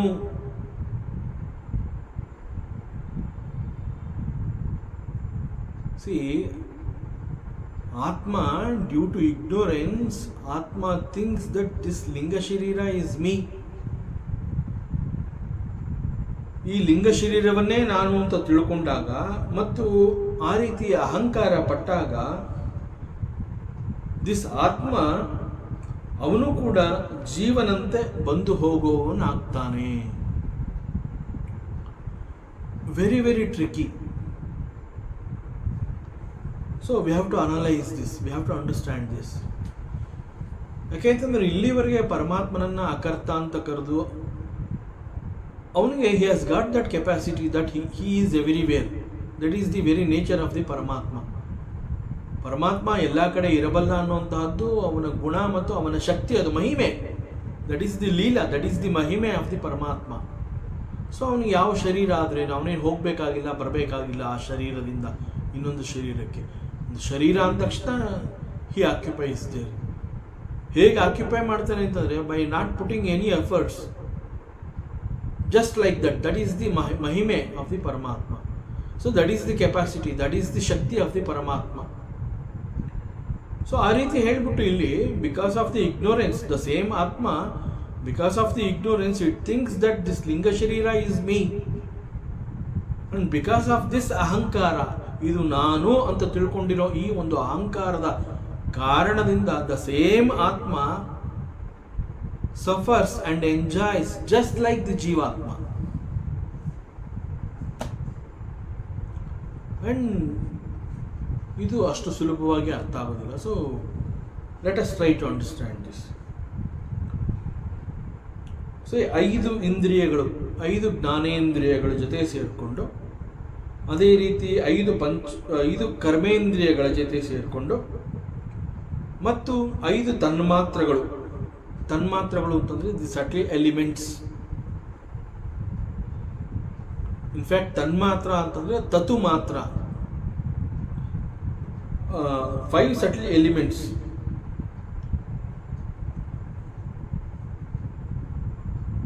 ಪಂಚಭೂತಗಳು ಅಂತ ಹೇಳಿದಾಗ ಅವೆಲ್ಲ ದೀಸ್ ಪಂಚಭೂತಗಳು ಆರ್ ದಿ 5 ಸಟಲ್ ಎಲಿಮೆಂಟ್ಸ್.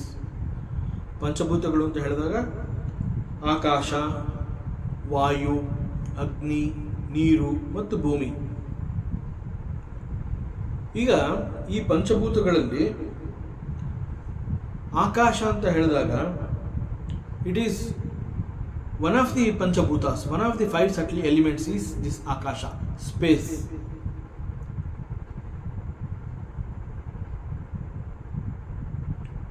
ಪಂಚೀಕರಣ ಅಂತ ಒಂದು ನಡೆಯುತ್ತೆ.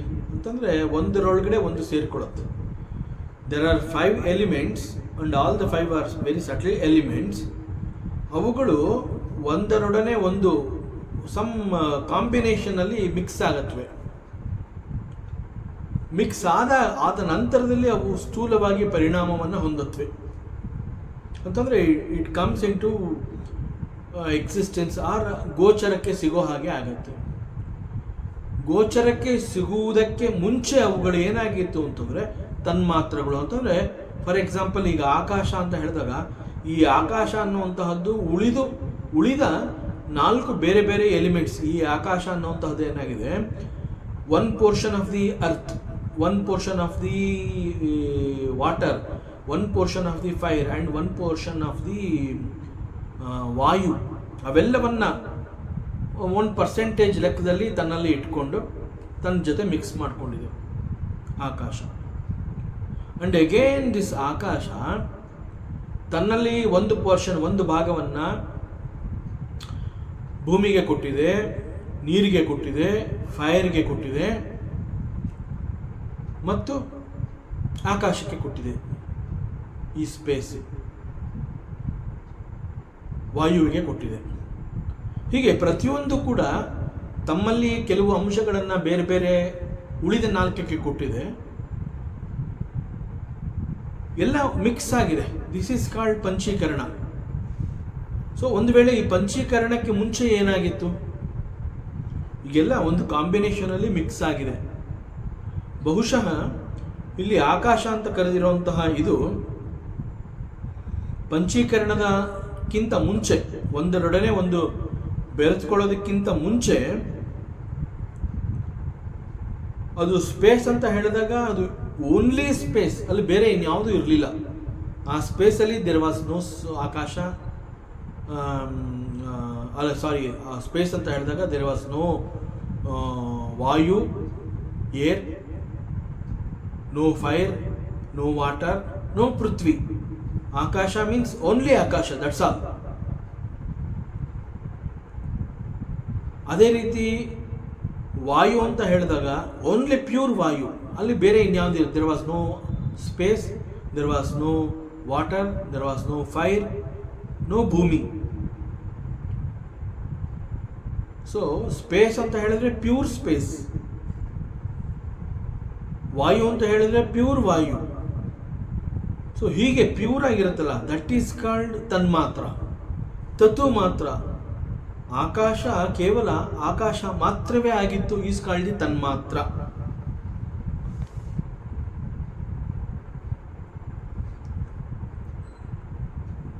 ಸೊ ಈ ಪಂಚಭೂತಗಳು ಅಂತಂದಾಗ ನಮ್ಮ ಎಚ್ಚರದಲ್ಲಿ ಅವುಗಳ ಅನುಭವ ನಮಗೆ ಆಗಿರುತ್ತೆ. ಅದೇ ರೀತಿ ನಮ್ಮ ಮತ್ತೊಂದು ಅವಸ್ಥೆ is called the kanasu, dream. Even ಡ್ರೀಮ್ನಲ್ಲೂ ಕೂಡ it is possible to get experience of these 5 elements.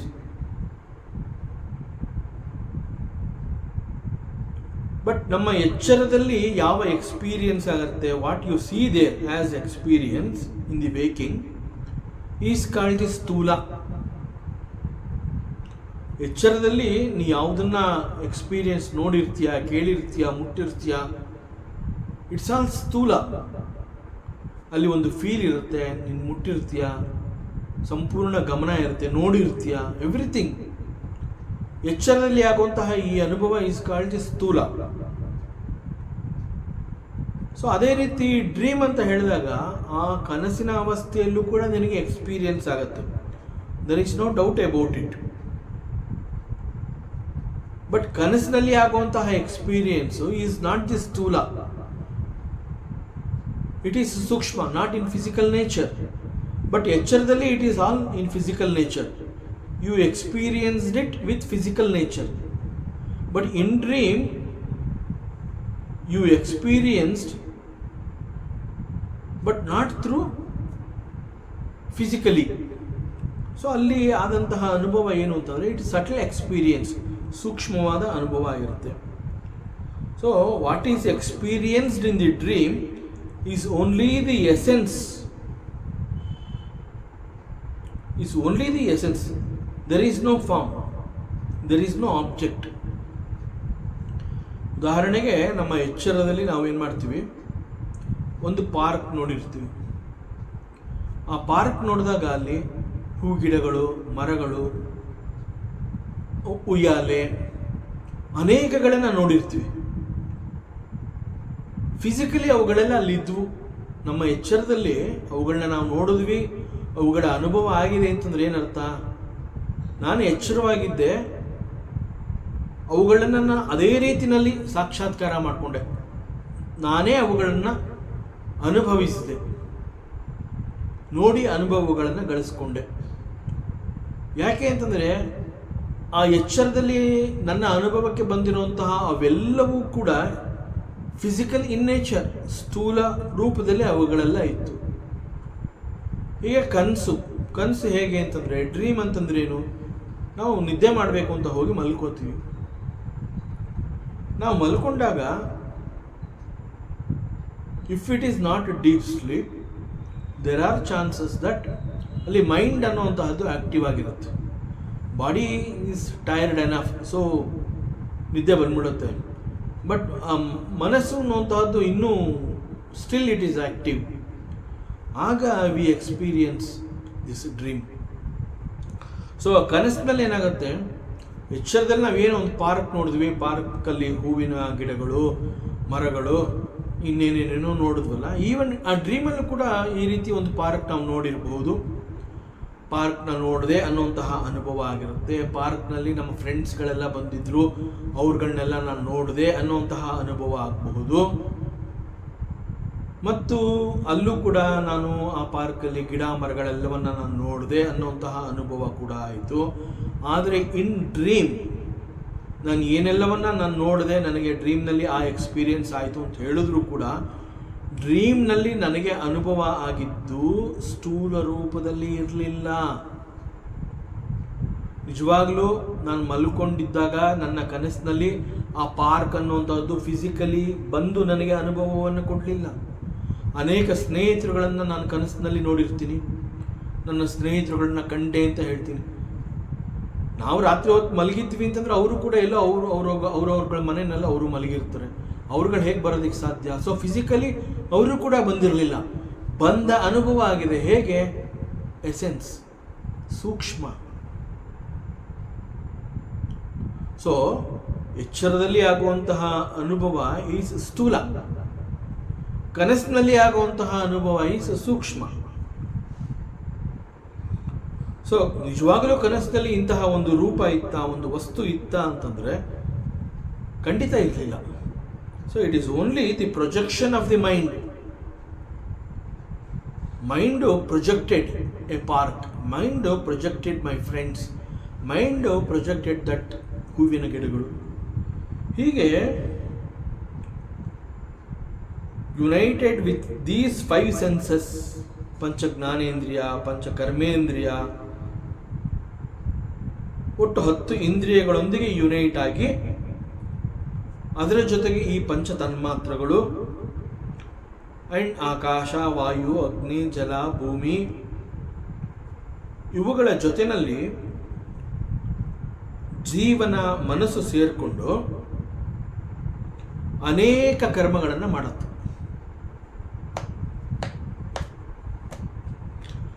And it travels from one body to another body, one loka to another loka. This is called nirantara. So ಅದನ್ನು ಇಲ್ಲಿ ಪರಮಾತ್ಮ ಏನು ಹೇಳ್ತಾ ಇದ್ದಾನೆ ಅಂತಂದರೆ, ಮನುಷ್ಯರ ಮನಸ್ಸು ಅನೇಕ ರೀತಿಯ ಕರ್ಮ ಸಂಸ್ಕಾರಗಳ ಸಂಕೀರ್ಣವಾಗಿದೆ ಅನ್ನುವಂತಹದ್ದು ಈ ಕಾರಣದಿಂದ ಪರಮಾತ್ಮ ಹೇಳ್ತಾ ಇರುವಂತಹದ್ದು. ಸೊ ಇಲ್ಲಿ ಆ್ಯಕ್ಚುಲ್ ಆಗಿ ಒಂದು ಅಹಂಕಾರ, ದಟ್ಸ್ ಆಲ್. ನಾನು ಅನ್ನುವಂತಹ ಒಂದು ಭಾವ ಈ ರೀತಿ ನಮ್ಮ ಎಲ್ಲ ಇಂದ್ರಿಯಗಳ ಜೊತೆ ಸೇರಿಕೊಂಡು, ತನ್ಮಾತ್ರಗಳ ಜೊತೆ ಸೇರಿಕೊಂಡು, ಪಂಚಭೂತಗಳ ಜೊತೆ ಸೇರಿಕೊಂಡು ಅಲ್ಲಿ ಜೀವನ ಮನಸ್ಸು ಹೆಚ್ಚಿನ ಪಾರ್ಟಿಸಿಪೇಟ್ ಮಾಡುತ್ತೆ, ಅನೇಕ ಕರ್ಮಗಳನ್ನು ಮಾಡುತ್ತೆ, ಅನೇಕ ರೀತಿಯ ಆ್ಯಕ್ಟಿವಿಟೀಸ್ಗಳನ್ನ ಮಾಡುತ್ತೆ. ಆ್ಯಂಡ್ ದಿಸ್ ಸಂಕೀರ್ಣ ಕಲೆಕ್ಟಿವ್ಲಿ ಇದೆಲ್ಲ ಸೇರಿಕೊಂಡು ಆ ಸಂಸ್ಕಾರಗಳನ್ನು ಹೊತ್ಕೊಂಡು it travels from one body to another body and one loka to another loka. ಯಾವ ವಾತಾವರಣದಲ್ಲಿ ಅದು ತನ್ನ ಮುಂದಿನ ಅನುಭವಕ್ಕೆ ಸಿದ್ಧವಾಗಿ ಹೋಗಬೇಕೋ ಅಂತಹ ವಾತಾವರಣವನ್ನು ಹುಡುಕಿಕೊಂಡು ಹೋಗುತ್ತೆ. ಸೊ ಇಂತಹದ್ದೇ ವಾತಾವರಣದಲ್ಲಿ ಅದಕ್ಕೆ ಅನುಭವ ಆಗೋದಕ್ಕೆ ಸಾಧ್ಯ. ಸೊ ಅದಕ್ಕೆ ಅನೇಕರು ನಾವು ಈ ದೇಶದಲ್ಲಿ ಹುಟ್ಟಿರ್ತೀವಿ, ಮತ್ತೆ ಕೆಲವರು ಇನ್ನೊಂದು ದೇಶದಲ್ಲಿ ಹುಟ್ಟಿರ್ತಾರೆ. ಆಲ್ ದೀಸ್ ಭಿನ್ನ ಭಿನ್ನ ಈಸ್ ಬಿಕಾಸ್ ಆಫ್ ನಮ್ಮ ಸಂಸ್ಕಾರಗಳು, ನಮ್ಮ ವಾಸನಗಳು ಯಾವ ರೀತಿ ಇರುತ್ತೆ, ನಮಗೆ ಎಲ್ಲಿ ಅನುಭವ ನಮ್ಮ ಅನುಭವದ ಕ್ಷೇತ್ರ ಯಾವುದು, ಅದಕ್ಕೆ ತಕ್ಕಂತೆ ನಾವು ಅಂತಹ ವಾತಾವರಣದಲ್ಲಿ ನಾವು ಹುಟ್ಟಿರ್ತೀವಿ. ನಾವು ಇದೇ ದೇಶದಲ್ಲಿ ಹುಟ್ಟಿದ್ರು ಕೂಡ ನಾವು ಎಲ್ಲಿ ಬೇಕಾದ್ರೂ ಹುಟ್ಟಬೋದಾಗಿತ್ತು, ಡೆಲ್ಲಿಲಿ ಹುಟ್ಟಬೋದಾಗಿತ್ತು. ಬಟ್ ನಾವಿಲ್ಲಿ ಮೈಸೂರಿನಲ್ಲಿದ್ದೀವಿ, ನಮಗೆ ಈ ವಾತಾವರಣ ಬೇಕಿತ್ತು, ಡೆಲ್ಲಿ ವಾತಾವರಣ ಬೇಕಿರಲಿಲ್ಲ. ಕೆಲವರಿಗೆ ಮೈಸೂರು ವಾತಾವರಣ ಬೇಕಿರೋದಿಲ್ಲ, ಅವರು ಡೆಲ್ಲಿಲಿ ಹುಟ್ಟಿರ್ತಾರೆ. ಇಟ್ಸ್ ಆಲ್ ಬಿಕಾಸ್ ಆಫ್ ಈ ನಮ್ಮ ಕರ್ಮ ಸಂಸ್ಕಾರಗಳನ್ನ ಹೇಗೆ ಪ್ರೋಗ್ರಾಮ್ ಮಾಡಿರ್ತಾನೆ ಅಂತಂದರೆ ಅದೇ ರೀತಿಯಲ್ಲಿ ಹಾಗೆ ಸ್ವಲ್ಪವೂ ಮಿಸ್ ಆಗದೆ ನಮಗೆ ಸಿಗಬೇಕಾಗಿರೋಂತಹದ್ದು ಸಿಗೋ ಹಾಗೆ ಮಾಡುತ್ತೆ. ಆ ರೀತಿ ಮಾಡ್ಕೊಂಡಿರೋದು ನಾವೇ. ಇನ್ಫ್ಯಾಕ್ಟ್ ನಮ್ಮದೇ ಆ್ಯಕ್ಷನ್ಸ್, ನಮ್ಮದೇ ಕರ್ಮ. ಸೊ ಇಲ್ಲಿ ನಾವು ಕೆಲವು ವಿಚಾರಗಳನ್ನು ಮಾಡಬೇಕಾಗತ್ತೆ. ಸಾಮಾನ್ಯವಾಗಿ ನಾವು ಹೇಳ್ತೀವಿ I know who I am, ನನಗೆ ಗೊತ್ತು ನಾನು ಯಾರು ಅನ್ನುವಂತಹದ್ದು ನನಗೆ ಗೊತ್ತು. ನಾವು ಹೇಳ್ತೀವಿ I know I am conscious, ನಾನು ಎಚ್ಚರವಾಗಿದ್ದೀನಿ ಅಂತಂದರೆ ಈಗ ಮೈ ಮೇಲೆ ಪ್ರಜ್ಞೆ ಇಟ್ಕೊಂಡು ಕೆಲಸ ಮಾಡಪ್ಪ ಅಂತ ಯಾರು ಹೇಳಿದಾಗ ಆ ಕೂಡಲೇ he will give a reply, yes I am very conscious about it, I know what I am doing. Immediate reply ಕೊಡ್ತಾನೆ ಅವನು. ಸೊ ಅಷ್ಟು ಮಾತ್ರಕ್ಕೆ ನನಗೆ ನಾನು ಗೊತ್ತು ಅನ್ನುವಂತಹದ್ದನ್ನು ಅವನು ಉಪಯೋಗಿಸ್ಕೊಂಡಿರ್ತಾನೆ. ಸೊ ಕೇವಲ ಇಷ್ಟು ಮಾತ್ರವನ್ನು ಅವನು ನನಗೆ ಎಲ್ಲ ಗೊತ್ತಿದೆ ಅನ್ನೋ ರೀತಿಯಲ್ಲಿ ಅವನು ಹೇಳ್ತಾನೆ I know what I am conscious about, I know what I am doing. But ಆ್ಯಕ್ಚುಲಾಗಿ ಮೇನ್ ಎಸೆನ್ಸ್ನ ಮರ್ತಿರ್ತಾನೆ. ಇಲ್ಲಿ ಅವನು ಹೇಳ್ತಾನೆ I know what I am, who I am, ನನಗೆ ಗೊತ್ತಿದೆ ಅಂತ ಹೇಳ್ತಾನೆ. ಬಟ್ ಆ್ಯಕ್ಚುಲಾಗಿ ಅವನು ಮುಖ್ಯವಾಗಿರುವಂತಹದ್ದನ್ನು ಮರ್ತಿರ್ತಾನೆ. ನಾನು ಶುದ್ಧ ಚೈತನ್ಯ, ನಾನು ಆತ್ಮಸ್ವರೂಪಿ ಅನ್ನುವಂತಹದ್ದನ್ನು ಮರ್ತಿರ್ತಾನೆ. ಬೇರೆ ಇನ್ನೆಲ್ಲವನ್ನ ನನಗೆ ಗೊತ್ತಿದೆ ಅಂತ ಹೇಳ್ತಾನೆ. He says I am conscious, but he has forgotten that he is conscious. Yes. He is pure consciousness. There is no doubt about it. But he is conscious about his body, mind and upadhis. To that he is limited to that only. Otherwise, actually he is a Shuddha Chaitanya, he is a Atma Swarupi. That he has forgotten. So, ಎಲ್ಲೋ ಒಂದು ಕಡೆ both the body and the spirit, they get entangled. So ಈ ಕನ್ಫ್ಯೂಷನ್ಸ್ಗಳೆಲ್ಲ ಯಾಕೆ start ಆಗುತ್ತೆ? ಎಲ್ಲೋ ಒಂದು ಕಡೆ ಆತ್ಮ, ಎಲ್ಲೋ ಒಂದು ಕಡೆ ಕೇವಲ ಅಹಂಕಾರ, ಎಲ್ಲೋ ಒಂದು ಕಡೆ ಫಾಲ್ಸ್ ಈಗೋ, ಇದನ್ನು ದೇಹ, ಇದನ್ನು ಜೀವ, ಇದನ್ನು ಆತ್ಮ, ಇದು ಪರಮಾತ್ಮ, ಶುದ್ಧ ಚೈತನ್ಯ. So many things are here. ಎಲ್ಲೂ ಕೂಡ ನಮಗೆ ಕ್ಲಾರಿಟಿ ಇದೆ ಅನ್ನುವಂತಹದ್ದು ಅನೇಕ ಸಂದರ್ಭಗಳಲ್ಲಿ ಗೊತ್ತಾಗೋದಿಲ್ಲ. It is because somewhere this both the body and the spirit soul ಅಂತ ಹೇಳ್ತೀವಿ, ಚೈತನ್ಯ. So these two get entangled and thinks that the body is me. ಈ body and this spirit soul, that entanglement of these ಒಂದಕ್ಕೊಂದು, they are tied to each other, they are bound. This is called identification. Actually We have to think, can the body really identify with the spirit? Spirit ಅಂತಂದಾಗ ನಾವು ಶುದ್ಧ ಚೈತನ್ಯ ಅನ್ನೋ ರೀತಿಯಲ್ಲಿ ಅರ್ಥ ಮಾಡ್ಕೋತಾ ಇದ್ದೀವಿ. So can the body really identify with the spirit? ಯಾಕೆ ಅಂತಂದರೆ ವೇದಾಂತ ಹೇಳಿರೋ ಪ್ರಕಾರ ಮತ್ತು ನಾವು ಅರ್ಥ ಮಾಡ್ಕೊಂಡಿದ್ವಿ, ನಾವೇನು ಬರೀ ವೇದಾಂತ ಹೇಳ್ತಾ ಇದೆ ಅಂತಲ್ಲ, ನಮಗೂ ಕೂಡ ಸಾಕಷ್ಟು ಗೊತ್ತಾಗಿದೆ. So we also no that ದೇಹ ಅಂತ ಹೇಳಿದಾಗ ದಿಸ್ ದೇಹ ಅನ್ನುವಂತಹದ್ದು ಈಸ್ ಅ ಜಡ. ಆ್ಯಂಡ್ ಒನ್ಸ್ ಅಗೇನ್ ದೇಹ ಅಂತ ಹೇಳಿದಾಗ we are discussing the spirituality, ಆಧ್ಯಾತ್ಮವನ್ನು ಕುರಿತು ನಾವು ಚರ್ಚೆ ಮಾಡ್ತಾ ಇರೋದ್ರಿಂದ ಇಟ್ ಈಸ್ ನಾಟ್ ಲೌಕಿಕ. ಸೊ ದೇಹ ಅಂತ ಹೇಳಿದಾಗ ದೇರ್ ಆರ್ 3 ಟೈಪ್ಸ್ ಆಫ್ ಶರೀರಾಸ್ ದಟ್ ವಿ ಕ್ಯಾನ್ ಸಿ. ಒಂದು ಸ್ಥೂಲ ಶರೀರ, ಮತ್ತೊಂದು ಸೂಕ್ಷ್ಮ ಶರೀರ, ಇನ್ನೊಂದು ಕಾರಣ ಶರೀರ. The causal body, subtle body and the physical body. So ದೇಹಕ್ಕೆ ತಾನು ಆತ್ಮನೊಂದಿಗೆ ಗುರುತಿಸ್ಕೊಳ್ಳೋದಕ್ಕೆ ಸಾಧ್ಯವಾ? ಈ ಪ್ರಶ್ನೆಯನ್ನು ನಾವು ಮಾಡಬೇಕು. ದೇಹ ಅಂತ ಹೇಳಿದಾಗ ದೇರ್ ಆರ್ 3 ಟೈಪ್ಸ್ ಅಂತ ಹೇಳಿದ್ವಿ. One is the physical body, and another is the subtle body, and the last one is the causal body. So the maximum transactions ಏನು ಅಂತಂದರೆ ಫಿಸಿಕಲ್ ಬಾಡಿನಲ್ಲಿ ನಮ್ಮ ಎಕ್ಸಿಸ್ಟೆನ್ಸ್ನ ನಾವು ಗುರುತಿಸ್ಕೊಂಡಿರೋಂತಹದ್ದು ಈ ಸ್ಥೂಲ ಶರೀರದೊಂದಿಗೆ. ನಮ್ಮ ದಿನನಿತ್ಯದ ವ್ಯವಹಾರ, ವ್ಯಾಪಾರ ಈ ಲೋಕದಲ್ಲಿ ಹೇಗೆ ಆಗ್ತಾ ಇದೆ ಅಂತಂದರೆ it is through this physical body, ಸ್ಥೂಲ ಶರೀರದೊಂದಿಗೆ ನಾವು ಪ್ರಾರಂಭ ಮಾಡ್ತೀವಿ. ಸೊ ನಿಜವಾಗ್ಲೂ ಈ ಒಂದು ಸ್ಥೂಲ ಶರೀರಕ್ಕೆ ತನ್ನನ್ನು ತಾನು ಆತ್ಮನೊಂದಿಗೆ ಗುರುತಿಸ್ಕೊಳ್ಳೋದಕ್ಕೆ ಸಾಧ್ಯವಾಗುತ್ತಾ? ಸತ್ಯ ಹೇಳಬೇಕು ಅಂತಂದ್ರೆ it is not possible. It is not at all possible. ದೇಹಕ್ಕೆ ತಾನು ಆತ್ಮನೊಂದಿಗೆ ಗುರುತಿಸ್ಕೊಳ್ಳೋದಕ್ಕೆ ಅಂತಹ ಶಕ್ತಿನೇ ಇಲ್ಲ. ದೇಹಕ್ಕೆ ಆ ಶಕ್ತಿನೇ ಇಲ್ಲ. ದೆನ್ ವಾಟ್ ಈಸ್ ದೇಹ? ದೇಹ ಈಸ್ ಟೋಟಲಿ ಜಡ. ಸ್ಥೂಲ ದೇಹ ಅನ್ನುವಂತಹದ್ದು ಇಟ್ ಈಸ್ ಜಡ. ಅಂಡ್ ಸೂಕ್ಷ್ಮ ಶರೀರ ಅಂತ ಹೇಳಿದಾಗ it is the mind and the vital energy, ಪ್ರಾಣ. ಈವನ್ ಸ್ಥೂಲ ಶರೀರವನ್ನು ಹೇಗೆ ನಾವು ಜಡ ಅಂತ ಕರಿತೀವಿ, ದ ಸಟಲ್ ಬಾಡಿ ಅಂತ ಹೇಳಿದಾಗ ಅದನ್ನು ದೇಹ, ಮನಸ್ಸು ಮತ್ತು ಪ್ರಾಣ ಅಂತ ಹೇಳಿದ್ರು ಕೂಡ ಒನ್ಸ್ ಅಗೇನ್ ಇಟ್ ಈಸ್ ಜಡ ಇನ್ ನೇಚರ್. ಮನಸ್ಸು ಈಸ್ ಎ ಜಡ.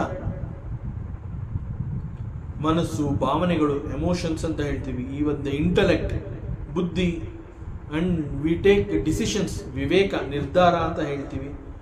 ಪ್ಲಸ್ ಅಹಂ ವೃತ್ತಿ, ಇದಂ ವೃತ್ತಿ. ಸೊ ಇವೆಲ್ಲವನ್ನು ಯಾರು ಮಾಡ್ತಾ ಇರುವಂತಹದ್ದು? Who is doing all this? It is not done by the self, because ಆತ್ಮ is ಅಕರ್ತ. Atma is not doing. Is it the mind which is doing all this? If Deha is not doing this, is it the mind doing all this thing? You have to think. See, Manassu ಮತ್ತು ದೇಹ ಅಂತಂದಾಗ they are pure jada. Both the mind and the body, they are jada. Actually, there is no life in just body and mind.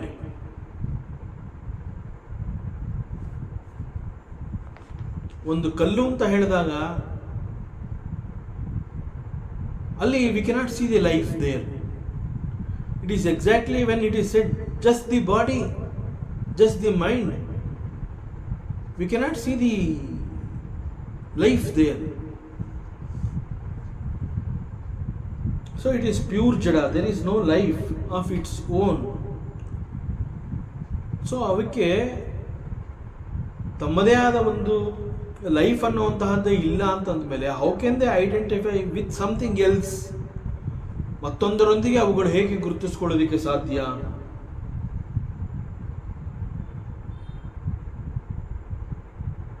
So ಇಲ್ಲಿ self ಅಂತ ಹೇಳಿದಾಗ ಈಗ ದೇಹಕ್ಕೆ ಮತ್ತು ಮನಸ್ಸಿಗೆ ಆ ಶಕ್ತಿ ಇಲ್ಲ. Then how does the self identifies with the body? Or can the body identifies with the self? ಆತ್ಮ ಅಂತ ನಾವೇನು ಹೇಳ್ತೀವಿ, ಆತ್ಮನಿಗೆ ಒಂದು ಶಕ್ತಿ ಇದೆ, ಓಕೆ ಫೈನ್. ಹಾಗಾದರೆ ಈ ದೇಹಕ್ಕೆ ಆತ್ಮನೊಂದಿಗೆ ಗುರುತಿಸ್ಕೊಳ್ಳುವಂತಹ ಶಕ್ತಿ ಇದೆಯಾ, ಅಥವಾ ಆತ್ಮವೇ ದೇಹವನ್ನು ಗುರುತಿಸುತ್ತಾ? ನಾವು the Vedanta it comes to our help. Vedanta ಬಹಳ ಸ್ಪಷ್ಟವಾಗಿ ಹೇಳುತ್ತೆ, ಆತ್ಮ ಅಥವಾ ಸೆಲ್ಫ್ ಅಂತ ನಾವೇನು ಹೇಳ್ತಾ ಇದೀವಿ, it is of the nature of ಸಚ್ಚಿದಾನಂದ. ಆತ್ಮ ಮೀನ್ಸ್ ಇಟ್ ಈಸ್ ಸಚ್ಚಿದಾನಂದ, ನಿತ್ಯ ಶುದ್ಧ ಬುದ್ಧ ಮುಕ್ತ ಸ್ವರೂಪ, ಆನಂದ ಸ್ವರೂಪ. ಆತ್ಮ ಅಂತ ಹೇಳಿದಾಗ ಸಚ್ಚಿದಾನಂದ, ಸಚ್ಚಿದಾನಂದ ಅಂತಂದ್ರೆ ನಿತ್ಯ ಶುದ್ಧ ಬುದ್ಧ ಮುಕ್ತ. ದಟ್ ಈಸ್ ದಿ ಸ್ವರೂಪ, ಸ್ವಭಾವ, ದಿ ನೇಚರ್ ಆಫ್ ದಿ ಆತ್ಮ. Versus the nature of the ಜಡ ಅಂತಂದ್ರೆ it is exactly the opposite nature of the ಆತ್ಮ. ಸಂಪೂರ್ಣವಾಗಿ ತದ್ವಿರುದ್ಧ, ಆತ್ಮಕ್ಕಿಂತ ತದ್ವಿರುದ್ಧವಾಗಿರುವಂತಹದ್ದು ಜಡ. ಇಟ್ ಈಸ್ ಕಾಲ್ಡ್ ದಿ ಅನಾತ್ಮ. ಸೊ ಆತ್ಮ ಇಸ್ ಸಚ್ಚಿದಾನಂದ, ನಿತ್ಯ ಶುದ್ಧ ಬುದ್ಧ ಮುಕ್ತ. ಅಂಡ್ ಅನಾತ್ಮ ಅಂತ ಹೇಳಿದಾಗ it is quite opposite. It is ಅನಿತ್ಯ, ಇಟ್ ಈಸ್ ಅಶುದ್ಧ, ಇಟ್ ಈಸ್ ಅಬುದ್ಧ. ದಟ್ ಈಸ್ ದಿ ಸ್ವರೂಪ, that is the nature of the ಅನಾತ್ಮ. So both Atma and Anatma, they are opposite in their nature. So how can they mix? Both are totally different. ಒಂದಕ್ಕೊಂದು ತದ್ವಿರುದ್ಧ ಅವುಗಳು. ತದ್ವಿರುದ್ಧ ಅಂತಂದಾಗ ಅವುಗಳು ಒಂದು ದಿಕ್ಕಿನಲ್ಲಿರುತ್ತೆ, ಇದು ಮತ್ತೊಂದು ದಿಕ್ಕಿನಲ್ಲಿರುತ್ತೆ. ಸೊ ಎರಡೂ ಬೇರೆ ಬೇರೆ ದಿಕ್ಕು. Then how can they mix? And exactly that mixture can be seen here as our body, as we are, as I am. ನಾನು ಅಂತ ನಾವೇನು ಹೇಳ್ತೀವಿ, it is because of that mixture. ಆತ್ಮ ಅಂಡ್ ಅನಾತ್ಮ ಅವುಗಳ ಸಂಕೀರ್ಣ, ಅವುಗಳ ಒಂದು ಮಿಕ್ಸ್ಚರ್ನ ನಾನು ರಾಂಗ್ ಆಗಿ ಗ್ರಹಿಸಿರುವಂತಹದ್ದು, ಅದನ್ನು ನಾನು ಅಂತ ಕರಿತಾ ಇದ್ದೀನಿ. ಇನ್ ರಿಯಾಲಿಟಿ ಆತ್ಮ ಅಂಡ್ ಅನಾತ್ಮ they cannot mix together.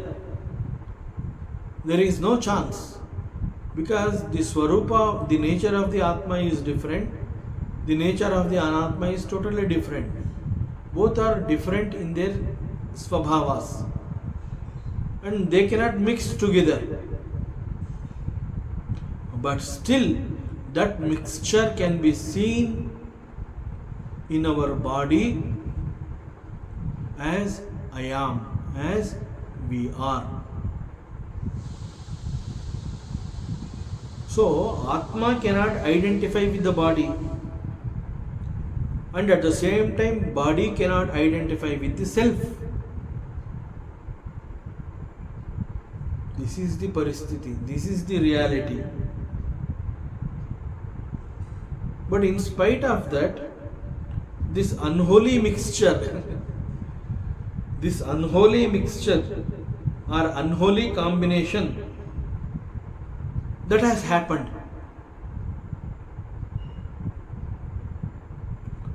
since that unholy combination has happened, that is called the jiva. So right now if I am thinking that I am the body and that I is also a thought in the mind, there is no existence for this I thought. It is just a thought in the mind. There are so many thoughts in the mind. So many thoughts are there in the mind. ದೇಹವನ್ನು ಗುರುತಿಸಿ ಅದನ್ನು ನಾನು ಅಂತ ನಾನು ಹೇಳ್ಕೊತೀನಲ್ಲ, that ನಾನು, there is no reality in it. In spite of that ನಾನು is an I thought.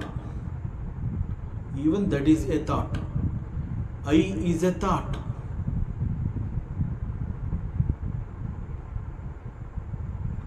I is also a thought in the mind. And again this I thought is a jada, because I thought is in the mind. The mind is a ಜಡ, the body is a ಜಡ, I thought is also A ಜಡ.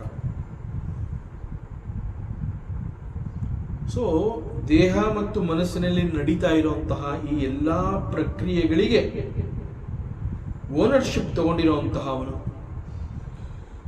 he is called the Jiva. Why Jiva is called the Agnani? Because he is away from the Gnana. ಅವನಿಗೆ reality ಅರ್ಥ ಆಗಿಲ್ಲ. This unholy combination, this unholy mixture of the atma and anatma in the form of the body, ಅದನ್ನು ನಾನು ಅಂತ ತಿಳ್ಕೊಂಡು ಅಲ್ಲಿ ಒಂದು ownership ತಗೊಂಡು ದೇಹವನ್ನು ನಾನು ಅಂತ ತಿಳ್ಕೊಂಡಿದ್ದಾನೆ. ಇನ್ಫ್ಯಾಕ್ಟ್ ದೇಹವನ್ನು ನಾನು ಅಂತ ತಿಳ್ಕೊಂಡಿರುವಂತಹದ್ದೇ ಒಂದು thought in the mind, and that thought is also ಜಡ, just like the body and the mind. ನಾನು ಈಸ್ ಎ ಜಡ. In spite of that, this ಜೀವ, ದೇಹ ಮನಸ್ಸಿನಲ್ಲಿ ನಡೀತಾ ಇರುವಂತಹ ಈ ಎಲ್ಲ ಪ್ರಕ್ರಿಯೆಗಳಿಗೆ ಅದನ್ನು ನಾನು ಮಾಡ್ತಾ ಇದ್ದೀನಿ ಅಂತ ಹೇಳಿ he takes the ownership. So by taking the ownership he becomes the karta. It is so unfortunate, he becomes the karta, he alone is the bhokta. He becomes the doer and he becomes the enjoyer. This is the condition of the jiva. ಮತ್ತಷ್ಟು ವಿಚಾರ ಇದೆ, ಮತ್ತೆ ಮುಂದುವರಿಸೋಣ. ಓಂ ಪೂರ್ಣಮದ ಪೂರ್ಣಮಿದಂ ಪೂರ್ಣಾತ್ ಪೂರ್ಣಮುದಚ್ಯತೆ ಪೂರ್ಣಸ್ಯ ಪೂರ್ಣಮಾದಾಯ ಪೂರ್ಣಮೇವಾವಶಿಷ್ಯತೆ. ಓಂ ಶಾಂತಿ ಶಾಂತಿ ಶಾಂತಿ. ಹರಿ ಓಂ. ಶ್ರೀ ಗುರುಭ್ಯೋ ನಮಃ. ಹರಿ ಓಂ. ಈ ದಿನದ ಪ್ರವಚನ ಸೇವೆಯನ್ನು ಪರಮಾತ್ಮ ಶ್ರೀಕೃಷ್ಣನ ಪಾದಚರಣಗಳಲ್ಲಿ ಅತ್ಯಂತ ಭಕ್ತಿಯಿಂದ ಶ್ರದ್ಧೆಯಿಂದ ಅರ್ಪಿಸೋಣ. ಶ್ರೀಕೃಷ್ಣಾರ್ಪಣಮಸ್ತು.